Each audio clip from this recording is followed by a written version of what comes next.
dearest President Bongbong Marcos, welcome to the 4th District of Pampanga and to our hometowns of Macabebe and Masantol.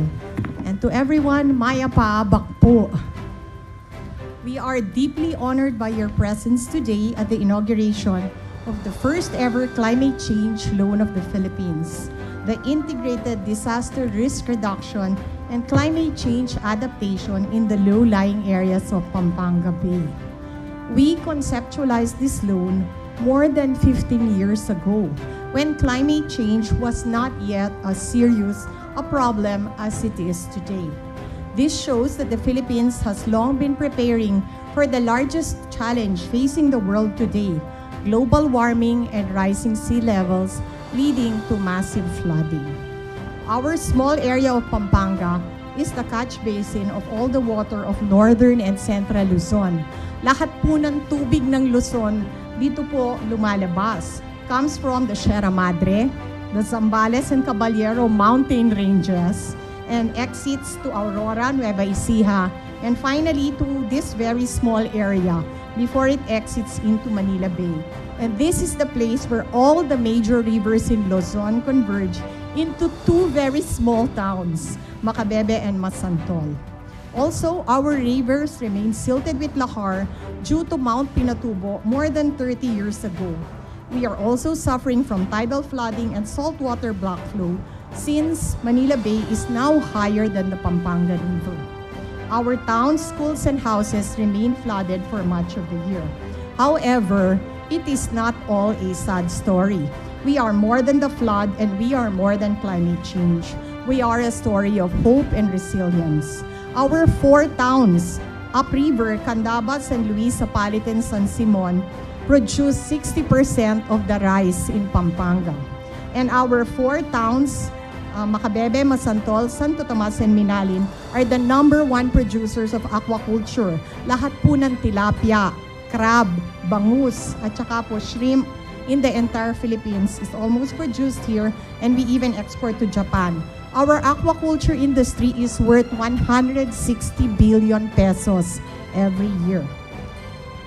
We are so grateful for the support of the national government throughout the years. This loan was conceptualized during the time of President GMA, signed by President Pinoy in 2010, and finally constructed in 2018.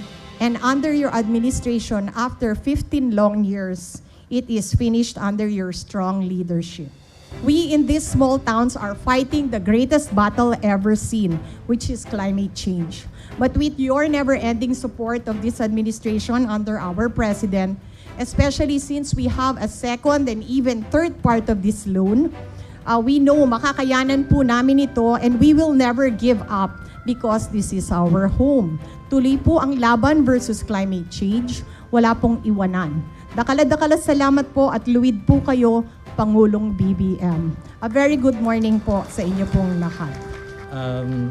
This is truly a heartwarming occasion since the President and I were in Iloilo just a few weeks ago for the opening of a Halao River multipurpose dam project.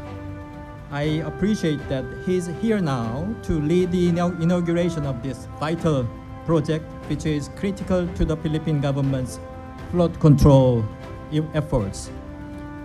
Today's event is especially significant because it aligns well with other important occasions related to Philippine-Korea relations. Foreign Secretary Enrique Manalo is currently in Seoul on his first official visit to Korea. His arrival coincides with the deployment to Korea of the first batch of 100 Filipino caregivers in close collaboration with the Department of Migrant Workers. Given the importance of people-to-people connectivity, our government highly appreciates the strong support of President Ferdinand Marcos Jr. for this initiative. Thank you, sir. Later in the day, Foreign Secretary Manalo will be discussing issues of mutual interest at this auspicious juncture, the 75th anniversary of our two countries' friendship. And even as we speak, the signing ceremony for two landmark projects is happening at the Finance Department building this morning in Manila. First, the $3 billion Economic Development Promotion Facility, EDPF, the largest ever of its kind in Southeast Asia, will help support an even wider range of infrastructure projects under the Philippine government's Build Better More program. Second, the new Dumaguete Airport Development Project will become the single largest investment project funded by KXIM in the Philippines. So it is truly heartening to note that the Korean government and private sector have been actively contributing to enhancing infrastructure, connectivity, and disaster resilience in the country. The NAIA PPP project and investment in the Subic shipyard are recent examples. Within the larger picture, these projects are also conducive to boosting the Luzon Economic Corridor and promoting overall national development. Yesterday, I met with the Agriculture Secretary Francisco Tiu Laurel Jr., and we discussed, among many other things, how to leverage Korea's experience and technology in upscaling the agriculture sector in the Philippines through modernization and making it more climate resilient. So it is with great pride and a deep sense of accomplishment that we gather here today to inaugurate this project in the low-lying areas of Pampanga Bay. It represents a significant step forward in our collective ventures to mitigate the impacts of climate change and enhance the resilience of our Filipino communities. In his recent State of the Nation address, President Marcos emphasized the critical importance of flood control projects, highlighting that over 500 such initiatives are underway across the Philippines. Noting that Philippines' geographical location makes it highly vulnerable to the adverse effects of climate change, he said, and I quote, "Precisely because of our inherent vulnerability, we are proactive advocates for heightened climate responsibility and justice on the global stage." Last month, the Philippines secured a seat on the board of Loss and Damage Fund and has been selected as the host for this important fund. This encouraging development is expected to bolster the country's climate adaptation and mitigation measures. In this context, this project is a collaboration that has once again proven its value by bringing together our resources and expertise to address a critical issue. Funded through $80 million loan agreement with the Korean government via the Economic Development Corporation Fund, EDCF, this project aims to significantly improve the drainage efficiency of the river channel networks in Pampanga, thus alleviating the chronic flooding that has plagued many towns. Some components of this project, such as the construction of 3 new bridges, 5 footbridges, 8 sluice gates, and 164 fish pond gates, along with extensive evacuation, excavation, embankment, and dredging activities, clearly indicate the comprehensive nature of this initiative. With the second phase already in the planning, this project will certainly make a real difference on the ground. So once again, warm congratulations to all who made this possible. Let us continue work together, a safer, more resilient future for all. Maraming salamat po at mabuhay.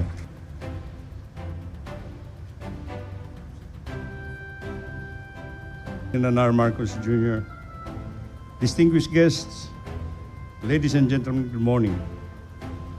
Today is a significant milestone in our efforts to reduce impact of natural disasters, to protect lives and properties with the completion of the Integrated Disaster Risk Reduction and Climate Change Adaptation Measure in Pampanga Bay Stage 1, an accomplishment under the Build Better, More and Faster Infrastructure Development Program under your administration, Mr. President. Since the eruption of Mount Pinatubo in 1991, the province of Pampanga has faced severe flooding due to lahar flowing down the eastern slopes of the volcano, blocking major rivers and creeks such as the Abacan, Pasig Potrero, and Porac Gumail River. National partners laid the groundwork for these measures, notably is the Mount Pinatubo Recovery Action Plan Long-Term Report. Long-Term Report conducted by the United States Army Corps of Engineers from June 1992 to March 1994. Additionally, the Philippine government, with funding from the Japan International Cooperation Agency, implemented the Mount Pinatubo Hazard Urgent Mitigation Project from April 1997 to 2016. These initiatives led to several key projects, including the development of a master plan and feasibility study for flood mitigation measures in West Pampanga. The plan is to address flood risks in the municipalities of Florida Blanca, Guagua, Lubao, Porac, Sasmuan, and Santa Rita, aimed to significantly improving flood management in these areas. However, despite these efforts, some areas remained vulnerable to persistent flooding and were not covered by the Pinatubo Hazard Urgent Mitigation Project. To address this, Mr. President, the Department of Public Works and Highways sought financial assistance in October of 2013 from the Korean Economic Development Cooperation Fund through the loan number PHL-17 of amount of 4.03 billion, representing 53% of the 7.5 billion total project cost under the Integrated Disaster Risk Reduction and Climate Change Adaptation Measure in Pampanga Bay, Phase 1. This project directly provided initial benefits to the towns of Macabebe, Masantol, Minalin, and Santo Tomas, improving resilience and protection during typhoon seasons.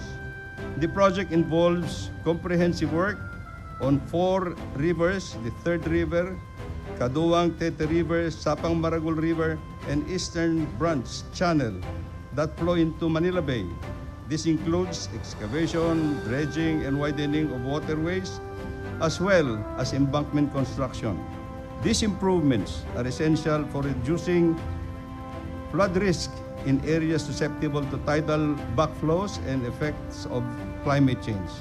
Additionally, the project included the construction of bridges, footbridges, and several sluice gates structures and 164 fish pond gates, all designed to enhance flood control and support local infrastructure.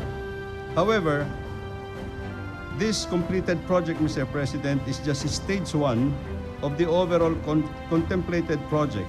There's a planned stage 2 for the project to realize its full objective of addressing the flooding problem in the area.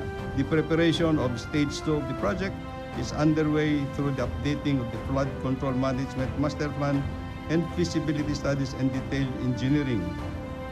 In closing, Mr. President, in behalf of the Department of Public Works and Highways, we wish to express our heartfelt gratitude to everyone who played a role in the completion of Phase 1, Stage 1 of this project being inaugurated today, from the engineers, the construction workers, to the national policymakers and community leaders for the collective effort and support given to the successful implementation and realization of this project.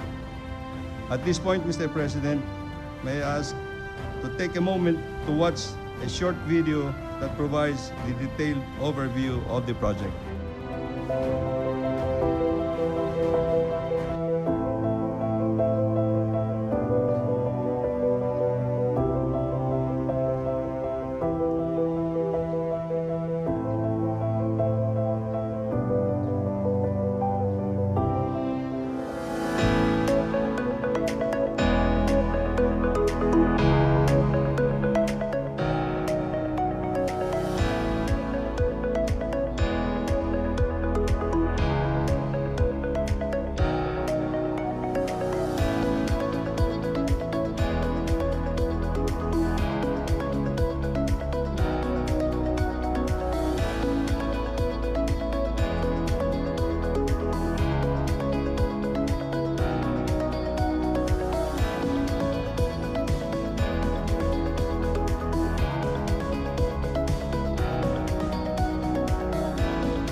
The DPWH has also completed several other flood control projects here in Region 3.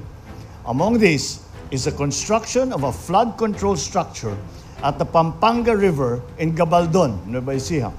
The flood control structure cost around 85 million pesos, was completed last May. Another completed project is the rehabilitation of the eroded bank of the Pampanga River at Kandanting, Arayat. And that project was cost 91 million pesos, was completed in October of last year. So let me assure all that the government, through the Public Works, will expeditiously complete the ongoing flood control projects here in Region 3. However, this is only half of the solution. Flood control projects are meant to help minimize the effects of flooding, and they will help in reducing the size of the areas affected, decreasing the height of the flood, and shortening the time for flooding to subside. With climate change and with the effects of an increasing overpopulation, we expect that we will experience more and more of these historic flooding events. For flood control to work, we must do our part in maintaining our canals and waterways, and in recycling and properly disposing of our garbage. Rest assured that this government is working and doing all it can to pursue initiatives and programs to protect our citizens and the environment, to innovate current trends in disaster risk reduction and management, as well as to ensure heightened climate responsibility and justice. But our local government units and our citizens also have an extremely important role to play. At this juncture, let me once again thank our friends from the Korean government for their help in completing this important stage 1 of the IDRR-CCA project. Let us continue to explore other areas of cooperation that will uplift both our countries and the lives of our people. Let me extend also my gratitude to the officials and the people of the province of Pampanga, whose solidarity and collaboration has resulted in the successful completion of the IDRR-CCA-1. I also acknowledge the efforts of the Department of Public Works and Highways and everyone who has worked on the completion of this grand project. It demonstrates the government's commitment to delivering quality, safe, and environmentally friendly infrastructure to all Filipinos. Thank you. And let this occasion mark the beginning of a new era of sustainable progress for Pampanga and for the Philippines. Mabuhay po kayong lahat. Maraming salamat po. Mabuhay ang bagong Pilipinas. Dakal asalamat.